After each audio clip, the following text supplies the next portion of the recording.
That morning, the forest was eerily silent. No birdsong, not even the familiar rustling of pine needles brushing against each other as they usually did.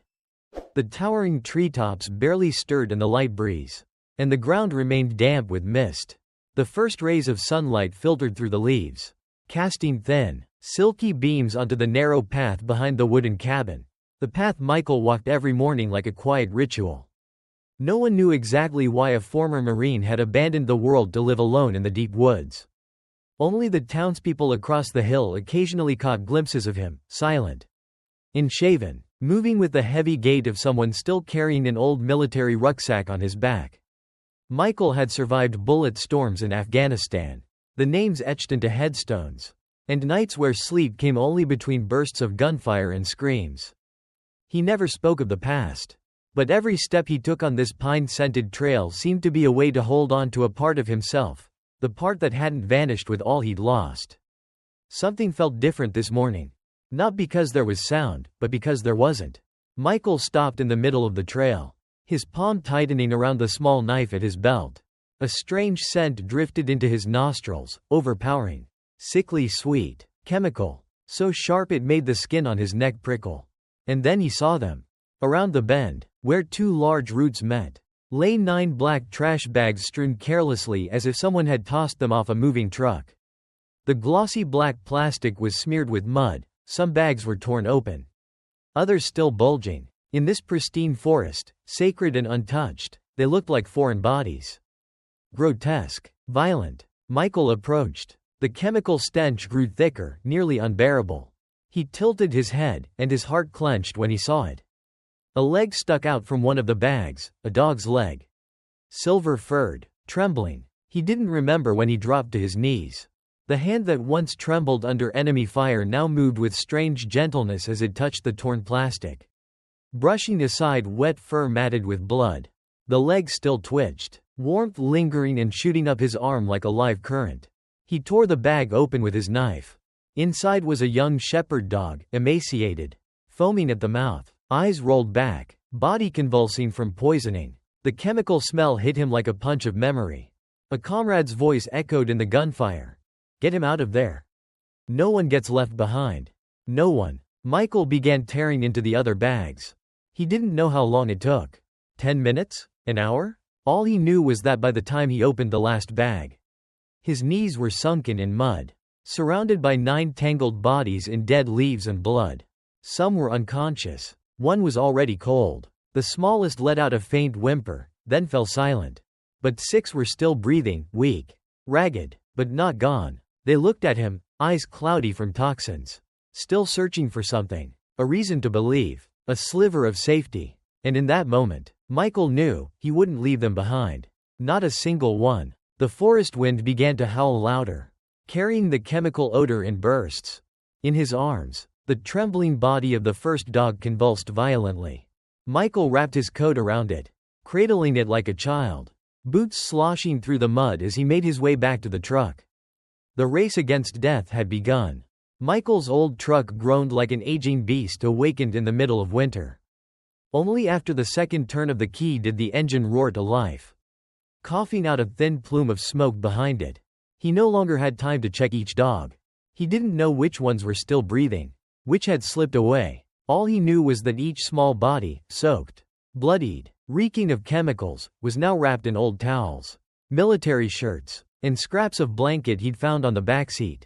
Michael packed the 6 dogs into the truck bed, arranging them carefully as if a single jolt could shatter them. He didn't know their names, but each faint breath echoing in the silence thudded like an urgent knock on the door between life and death. He jumped into the cab, slammed the door, and hit the gas. The tires spun in the mud, screeching in protest, then tore free from the rocky ground, charging down the muddy path toward town. 25 miles. Michael gripped the steering wheel tightly. His left hand rested on the small body lying in the passenger seat, the very first dog he had picked up. Its faded coat trembling, eyes half closed but still cracked open as if bracing against the final wave. He hadn't called it anything yet, but in his heart he had already given it a name: Rex. A strong name, fitting for the one who had managed a faint nod against his hand before the light dimmed. Rex was burning up, breathing shallow and rasping, but didn't struggle, didn't whimper. He just lay there, as if he knew his life now rested in the hands of this man. Michael bowed his head, gently touched his forehead to Rex's, a simple gesture, carrying every ounce of his will. Hold on, kid, I'm here now. In the back, a smaller body curled near the edge of the truck bed, shivering with every bump. Michael couldn't turn to look, but instinct told him it was the smallest one, the one that had let out a weak whimper in the forest before falling silent. A name echoed in his mind, Nova, like a faint star that flared once in the dark, then vanished. He clenched his jaw and pressed harder on the gas. The mountain road jolted the truck violently. But Michael didn't slow down. No one would survive if he arrived late.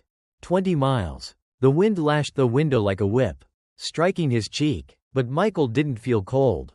In his chest, fear pounded like a soldier's heart stepping back into battle, but this time, he carried no weapon, only the dying breaths of fragile lives now clinging to his hands. 15 miles. Michael glanced at the rearview mirror.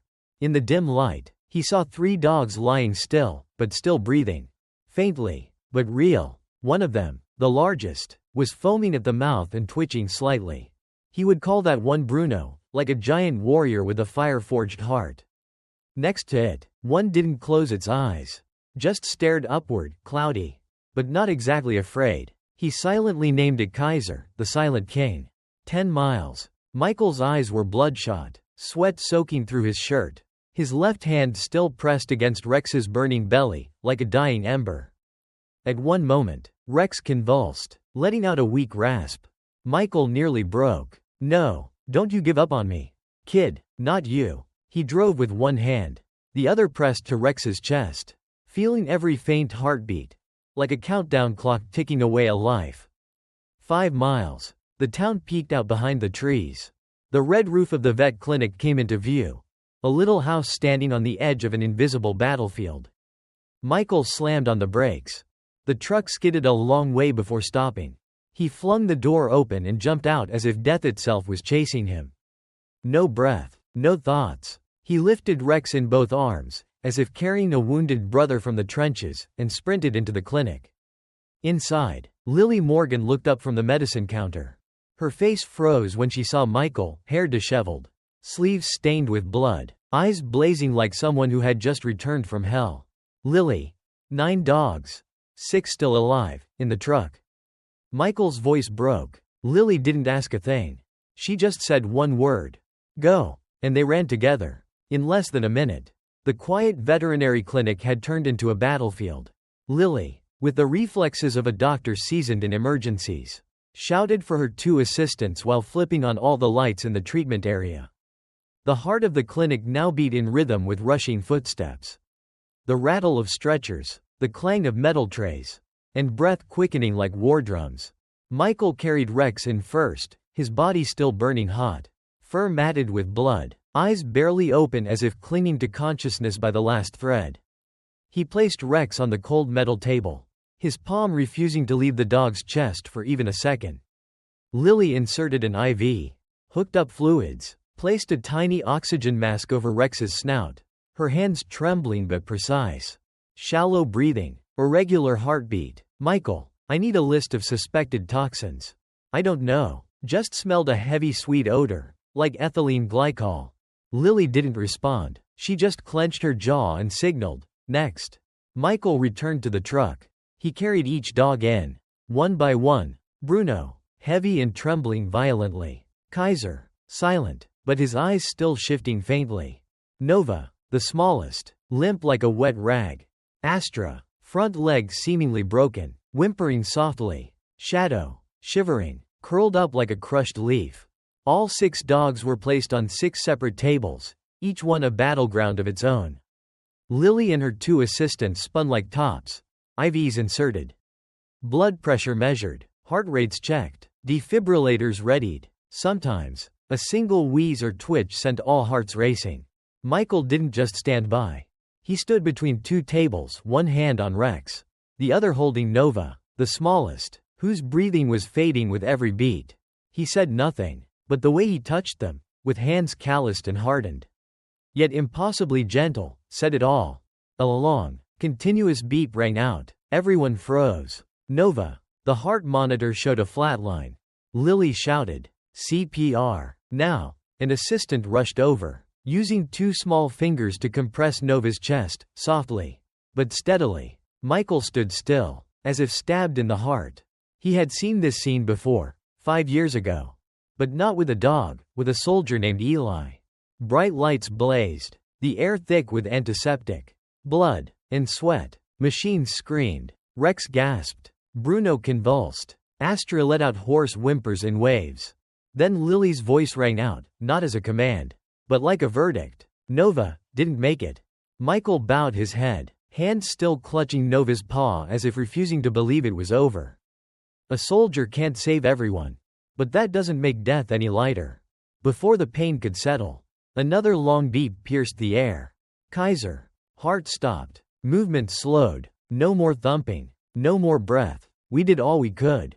Michael, Lily said softly, eyes rimmed red. He didn't answer. He walked over, gently closed Kaiser's eyes, and stood still. 2 gone. Then came the third. Astra, though she tried to whimper, didn't make it either. The assistant shook her head, gently withdrew the IV line. 3 small bodies, 3 silent souls, and 6 pairs of eyes, human and canine, drooping under the weight of 100 pounds of sorrow. Michael sat in the room, thick with the scent of antiseptic, the fluorescent light casting shadows across his sweat-drenched face, and Rex, trying to open his eyes one more time. "It's okay," Michael whispered, voice raw like sand scraping a throat.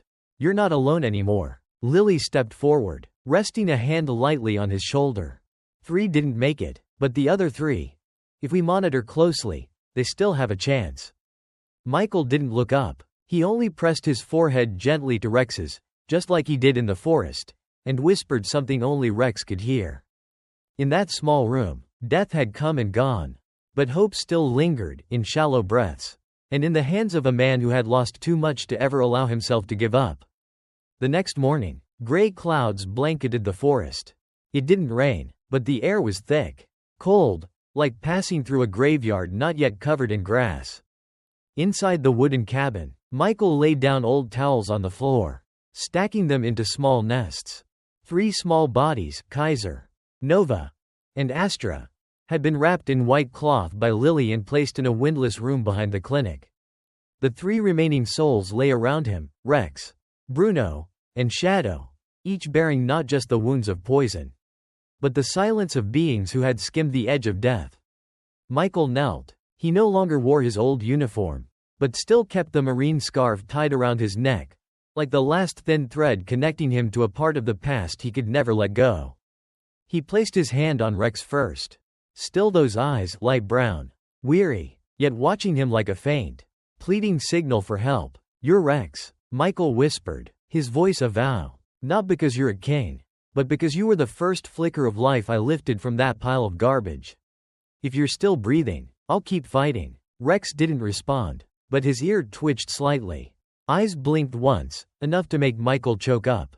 He moved to Bruno, the largest of them, no longer convulsing, now lying still, head tilted to one side, mouth foaming, eyes half shut. Michael sat beside him, his palm resting on the scarred chest. "You're Bruno, named after a soldier from my unit. Big guy, stubborn, always took the bullets for someone else. Just like you, hurting but not howling, trembling but never whining. You fought, now rest. But you're not done yet." Then came Shadow, the only one who hadn't whimpered, hadn't looked, hadn't moved. She lay curled tight near the fireplace, the flames casting flickers over her ashen black fur, making her almost disappear into the dark. Michael didn't approach right away. He sat down across from her, at a distance, without touching. "I see you, Shadow. You can't hide. I used to be like you, living in the dark, lying in corners, hoping no one would notice. But there comes a time when you have to step out." Silence held, but one ear twitched, and the small head slowly tilted toward Michael. Not in fear, not in surrender, just recognition. 3 names, like carvings etched into wood. Not to call, but to remember. A name is a scar, and also a torch. Michael turned and let his eyes settle on the empty nests, where Nova, Kaiser, and Astra should have still been. The three never got named while they breathed. But from now on, none of them will be forgotten. He stepped outside and dropped onto the cabin's wooden steps, his gaze drifting quietly toward the forest. In war, a soldier cannot save every comrade. But if even one survives, then every name, every story, every glance, must be kept. From inside the cabin, the fireplace crackled. The scent of damp fur and antiseptic mixed with the wind, seeping through the window. Michael sat there a long time, as if standing guard over the sleeping souls, and waiting for some distant memory to knock on his door and return. That afternoon, a fine misting rain began to fall, light as fog but persistent. It draped the forest in a thin, gray veil like an old blanket that had long lost its warmth. Michael was stoking the fire when he heard the squeal of tires sliding across wet gravel outside. He opened the door. Lily Morgan's old SUV had just pulled in. But the first to step out wasn't her. It was a little girl, thin, around 10 years old, chestnut hair tousled and wild, wearing a coat far too big for her, as if it had been thrown on in a hurry. The girl said nothing. She didn't even look at Michael. She simply stood behind the half-open car door, clinging tightly to her mother's coat, eyes scanning the cabin as if silently asking whether this place was safe. Lily stepped forward, resting a hand on her daughter's shoulder. "Ellie wants to see the dogs," she said softly. Michael looked up. He had heard the story before, how Lily's husband, a special forces soldier, had died in Iraq, and how her daughter had stopped speaking the day they received his neatly folded flag-bearing uniform. 3 years. Not a sound. Not a single word. Michael didn't ask anything more. He simply nodded, opened the door wider, and let the scent of burning wood and antiseptic drift out like an unspoken welcome. Ellie stepped in cautiously. Her muddy shoes left tiny prints on the old military rug. Michael pointed toward the corner of the room, where Shadow lay curled, unmoving since morning. The ash-black dog remained in the darkest part of the room, beyond the reach of firelight. Eyes open but not looking at anyone. Ears drooped. Her body folded in tightly like she wished she could disappear into dust. Michael said nothing. Neither did Ellie. The girl simply stood there, eyes locked on Shadow. Then, as if something unnamed stirred inside her, she let go of her mother's coat, bent down, and took a step, then another, slowly toward the corner. 1 meter. Then half a meter. Shadow lifted her head. Her eyes met Ellie's. No growl, no snarl, no turning away, just a gaze, long, silent, as if two broken pieces were suddenly recognizing the shape of each other. Ellie sat down, not too close, but close enough that her breath could reach Shadow's ears. She hugged her knees, bowed her head, and did nothing more. They simply sat there, a girl who wouldn't speak, a dog who couldn't trust. And between them was a silence untouched, no coaxing, no prompting, no explanations. From the bench by the fireplace, Michael watched. His heart didn't pound, but it never lost rhythm. He had seen too many people fall apart because no one had listened to them, and now, for the first time, he was witnessing two fractured souls sitting side by side without fear of being left behind. Lily stood in the doorway, a hand covering her mouth. Her eyes were wet, not because Ellie had said anything, but because her daughter had stepped out from her own circle of silence to reach for a creature that had never known the good side of humanity. Just like that, nearly an hour passed. No words, no sound, but the invisible thread had been tied, through a kind of empathy deeper than speech. When Lily gently leaned down and touched her daughter's shoulder, Ellie didn't flinch, she simply nodded. Before standing, the girl reached into her oversized coat pocket and pulled out a small handkerchief, folded neatly, and placed it softly on the floor in front of Shadow. No demands, no explanation, just a gesture, an unspoken promise. "I came. I see you." Shadow didn't move, but her eyes followed Ellie until the cabin door closed behind her. Michael sat still for a long time after. He didn't fully understand, but he knew one thing. Some pacts don't need vows. They just need presence. And that afternoon, in a small cabin deep in the woods, two small cracks found each other and began, quietly, to mend, one breath, one glance, at a time. Night fell slowly, like a thick layer of ash settling over memory. The forest wind was gentle, but cold enough to cut to the bone. Inside the cabin, the fireplace had faded, its flames now only dancing faintly beneath a layer of glowing embers.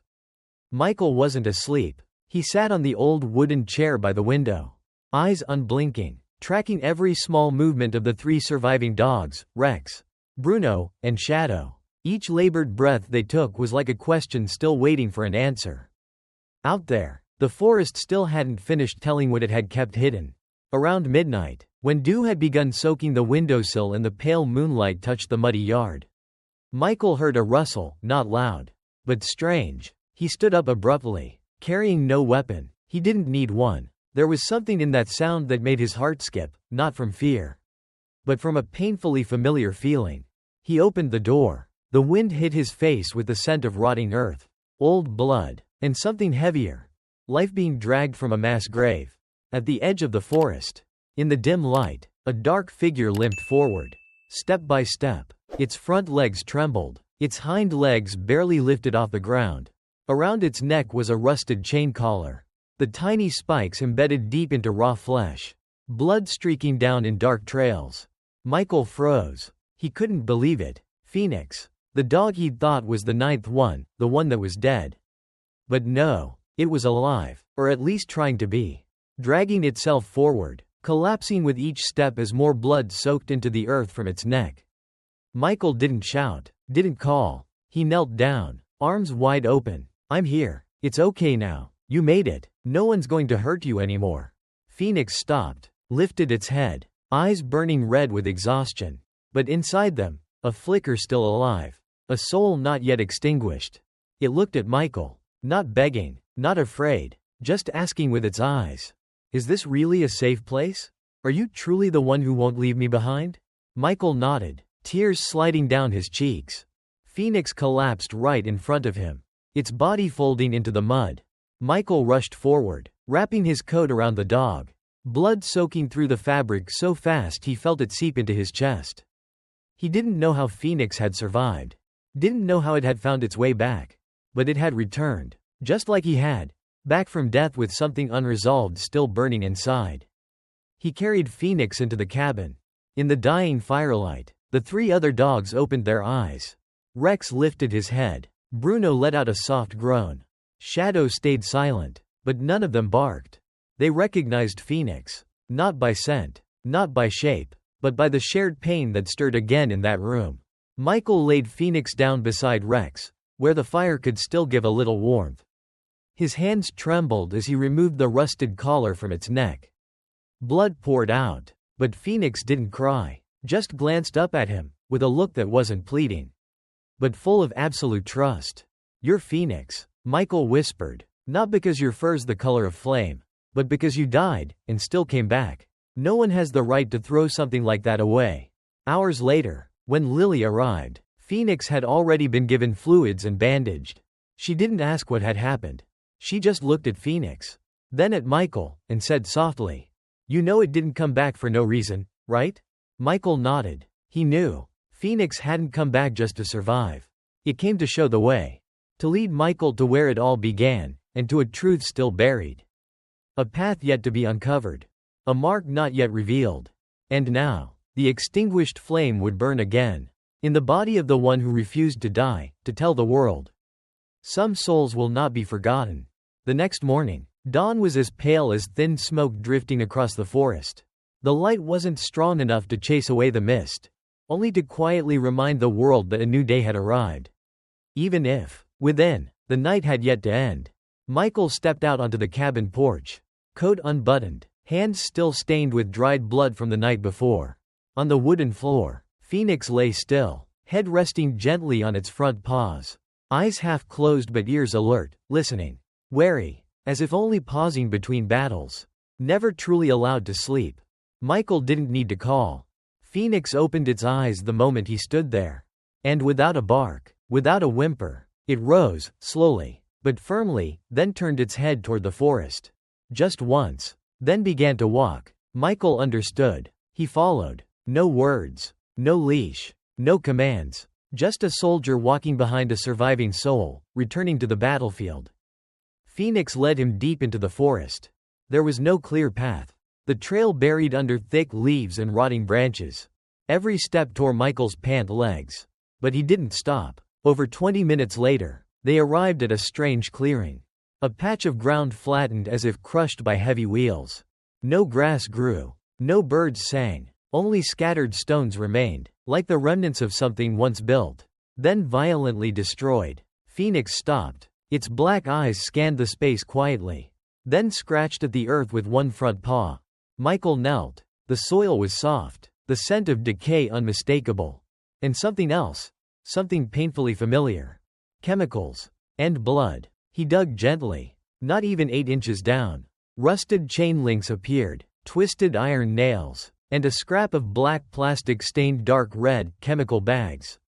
Michael inhaled. The air thickened like an open wound refusing to close. This wasn't a dumping site. It was a crime scene. A slaughterhouse. He kept digging, bare hands clawing the soil like a man desperate to recover the last pieces of a shattered truth. And beneath the dead roots, he found clumps of blood-soaked fur, a broken syringe needle, a warped aluminum tag, crudely etched with letters. DW003. Michael shot to his feet. The letters DW slashed through his memory like a reversed blade. Dale Weller. A man who once called him brother.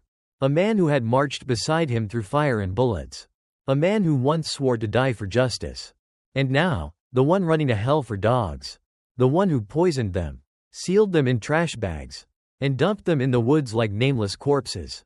Michael looked at Phoenix. The dog simply stood, still as stone, yet in its eyes burned a quiet fire. Small but rising through the rain-soaked dark. It had brought him back to where everything began. Now, he had to be the one to end it. Michael pulled out his phone. He photographed every detail, the chains, the blood stains, the chemical bag, the aluminum tag. Each shot was a blow carved into the door of justice. Then he bent down, placed a hand gently on Phoenix's head. Good work, kid. Phoenix didn't lick his hand. Didn't need to. It simply turned and began to walk again, this time not into the forest, but toward home. Michael watched, then looked up. Above, sunlight pierced through the canopy, casting thin blades of light down onto the clearing. And he knew, this wasn't the end. This was the moment a survivor became a witness. And once unearthed, truth will never lie quietly in the ground again. That afternoon, Michael didn't go straight back to the cabin. He made a stop at the small gas station on the edge of town, where the signal was just strong enough to send out evidence. Each photo from the scene. The chemical bags hastily buried. The bloodstains soaking into the dirt. The bent aluminum tag marked DW003. And above all, Phoenix, the dog that had returned from the brink of death. Michael sent them all to Lisa Tran, a former war correspondent now working as an independent investigator on animal cruelty cases. The message was only 4 words. Need to meet. Urgent. Then he drove. No GPS. No map. He knew exactly how to get to Dale Weller's ranch, the place that, 6 years ago, had been a K-9 training facility, where he and Dale trained the first dogs of the Phoenix Special Unit. But now, it was nothing but a facade. The rusted iron gate still hung open, but not a single bark echoed. The yard was eerily empty. The faint scent of chemicals lingered in the air, a smell one never forgets once they breathed it in. Michael stopped the truck and got out. No weapon, no body armor, just a former Marine carrying the truth. On the front porch, Dale was sitting. He was heavier now, bearded, cigar in hand, squinting as he spotted Michael. Thought you were dead, Dale said, voice as flat and cold as stone. And you? Michael replied. I hoped you'd stopped at just betraying trust. Dale let out a dry chuckle. Trust? In this country? I raised those dogs, then the government pulled funding. And the dogs? Left starving, sick, dumped like trash. What did I do wrong? I cleaned up the mess war left behind. Michael stepped closer, eyes locked on Dale. You poisoned them. I did what was necessary. I found Phoenix. He lived. Dale stopped chewing the cigar. A flicker passed through his eyes. You shouldn't have gone back there. Michael stood just a few paces away. I used to believe in you. That after war, you still had a heart. But now I know, you didn't lose your faith. You sold it. Dale stood up. His gaze was colder than a January dusk. What do you want? Turn me in? No warrant. No admissible evidence. I was a war hero. Remember that. Michael quietly pulled a small recording device from his coat pocket. Now you're a criminal. He pressed play. Every word, every admission, every excuse, had been recorded. Dale stepped back half a pace.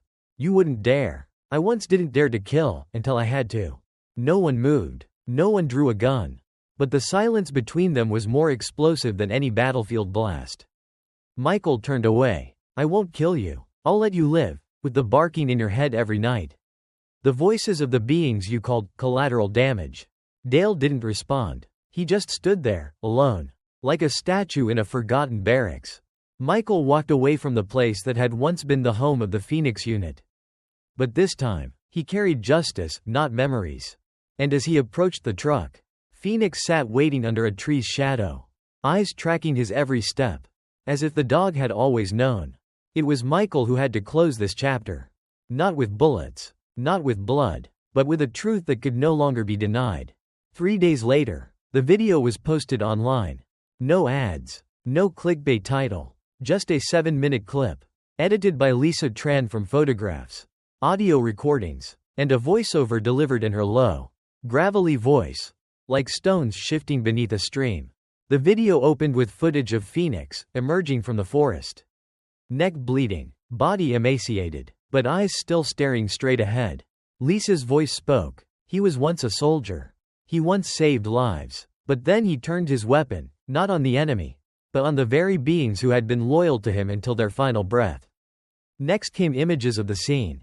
Chemical bags, rusted chains, bloodstains, the aluminum tag labeled DW003.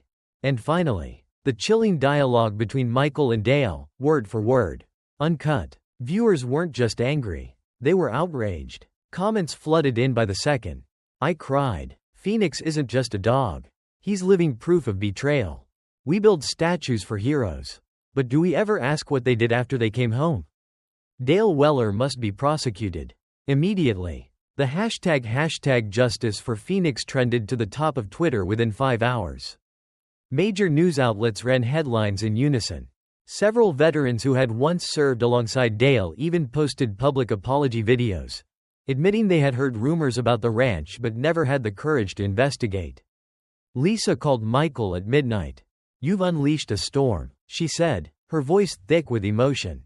A necessary storm, Michael replied. Just 1 day later, county police and federal animal protection agents raided Dale's old training facility. What they found wasn't just remnants. They found a list, a log of the dogs that had been processed, each name tied to a code number, an intake date, and a removal date. Nova, Astra, Kaiser, all 3 were there. When the list was released to the public, Michael sat in the cabin, hand resting on Rex, the first dog he had saved. Bruno lay nearby, breathing steadily. Shadow, still quiet, now slept without curling into herself. And Phoenix, he stood on the front porch, eyes turned to the forest, as if guarding something far beyond human understanding. No one dared to call Michael a hero. No medals, no ceremonies, but every message, every headline, every thank you video on social media mentioned one name more than any other. Phoenix. Not because he was the strongest dog, not because he survived, but because he came back, led the way, and revived memory, so that the fallen souls would never be buried in silence again. That day, it didn't rain, but the sky was gray. A kind of gray that never shows up in weather reports, one that comes from within. When the human heart folds a painful chapter shut, Michael chose a patch of land between 2 old pine groves behind the cabin. No fence, no flag, no military ritual, just an open strip of earth, where the last light of day brushed softly over wild grass. He placed 6 pinewood markers into the ground, each carved by hand with an old knife, the letters shaky but clear. Astra, Nova, Kaiser, Bruno, Shadow, Rex, not because they had died, but because part of their souls had once been buried in this ground. In nights when no one heard their final barks, Bruno, Shadow, and Rex were still alive. But Michael knew. The dogs they used to be had died somewhere along the way. And what remained were survivors, scarred and altered. He called Ellie. The girl wore a dark blue dress, holding tightly to the old cloth she'd once given Shadow. She had started speaking again, not much, but enough to call each dog by name. Lily stepped forward, laying a bundle of wildflowers at the base of each wooden marker. No roses. No white daisies. Just native meadow flowers, the kind that once grew beneath their paws during rare moments of freedom. Michael lit a candle. The flame was small, but steady. "Not all our brothers make it home," he whispered. "But today, we give you back your names." Ellie stepped up. Her hand trembled as she placed a small stone on each marker. Then she turned to Phoenix, the dog who had stood motionless through the entire service. Like a sentinel guarding memory. "Phoenix," she said softly, "you led us home. You don't have to protect anymore. You can rest now." Phoenix didn't move, but after a long moment, his eyes closed for the first time since he returned. There were no tears, no bugles, only the wind hissing through the forest, as if nature itself were whispering the names of those small souls. Lisa had sent a letter. She couldn't be there, but at the bottom of the note, she'd written in her own hand, "Justice isn't a courtroom. Sometimes it's 6 wooden stakes and a man who refuses to forget." Michael kept that letter pressed to his chest, next to a medal he had never hung on the wall. Because today, he no longer fought for honor. He fought to tell the story of those who had cried out and were never heard. That year, spring came late, but when it arrived, it brought things Michael never believed he'd see again. The sound of children laughing between the trees, sunlight flickering on the cabin porch, and wagging tails no longer trembling from fear. After the gravestone-less funeral, after the tidal wave of public outrage, the media came knocking. They wanted interviews. Michael turned them all down. Instead, he rebuilt the old kennels out back, removed all the chains, replaced them with open yards and low fences. He didn't call it a camp. He didn't call it a shelter. On the new wooden sign hanging at the gate, there were only 2 words. Phoenix Project. The goal wasn't to save them all. He knew he couldn't, but he wanted to build a place where dogs like Kaiser, Nova, Shadow, if they had survived, could learn to heal on their own. He didn't do it alone. Lisa came back, this time without a camera, but with a community fund raised by over 70,000 people who had seen the video. The money was enough to buy basic veterinary equipment, food supplies, and an old rescue van that still ran. Lily left her job at the town shelter and moved in full-time to help. Ellie came every day to read to Shadow, sometimes just a few simple lines from a picture book. But the dog would always lift her head, as if she understood every word. A month later, the first dog arrived. His name was Benny, gray fur, hind legs dragging from an untreated break. He had been found in a dumpster behind an illegal breeding facility. Phoenix was the first to step out of the cabin and touch noses with Benny. No growl, no pity, just a quiet connection between 2 warriors who had endured more than the world could see. And then more began to come. Some through rescue networks, some sent by other soldiers, as if it were their final act of atonement. Michael never asked what they had been through. He didn't need to know. Because he understood. Not every wound needs to be retold. But every wound deserves to be healed. The Phoenix Project didn't have live streams. No glossy website. But word began to spread. There's a place at the foot of the mountain, where dogs don't bark to beg. They bark to remember their names. One morning, Ellie placed a drawing on Michael's desk, colored in pencil. In it, Phoenix sat in the grass, Shadow napping on the left, Rex and Bruno playing on the right. Above them, in crooked but clear lettering, were the words, "This is where the broken become brave again." Michael pinned the drawing to the wall, right next to his old Marine Corps cap. He looked around. No gunfire, no commands, no dogs forced to submit just to survive. Only a quiet flame burning steady inside each surviving creature. Faint but unwavering. And Michael knew, the Phoenix Project wasn't where their story ended. It was where it began. Phoenix passed away on a morning that showed no signs of sorrow. The sky was clear, the wind light. Ellie had just set down the food bowls in the yard when she noticed Phoenix, the oldest dog in the sanctuary, hadn't come out as he always did. He was still in his usual spot, beneath the large oak tree, where the morning light filtered through the leaves, casting golden patches on the ground where he often lay watch. Michael stepped outside at Ellie's quiet call. Phoenix lay there, eyes closed, nose resting on the earth, as if merely asleep. But his breath had long since stopped. No struggle, no sound. He chose to leave in silence. Just as he had lived after returning from death, quiet, brave, never asking anyone to understand him. Michael knelt beside his body. He placed a hand on Phoenix's head, where the gray fur had faded with time, and exhaled. Slow and steady. You're done now. No tears, no cries, only a deep, aching gratitude that pressed down hard on the heart.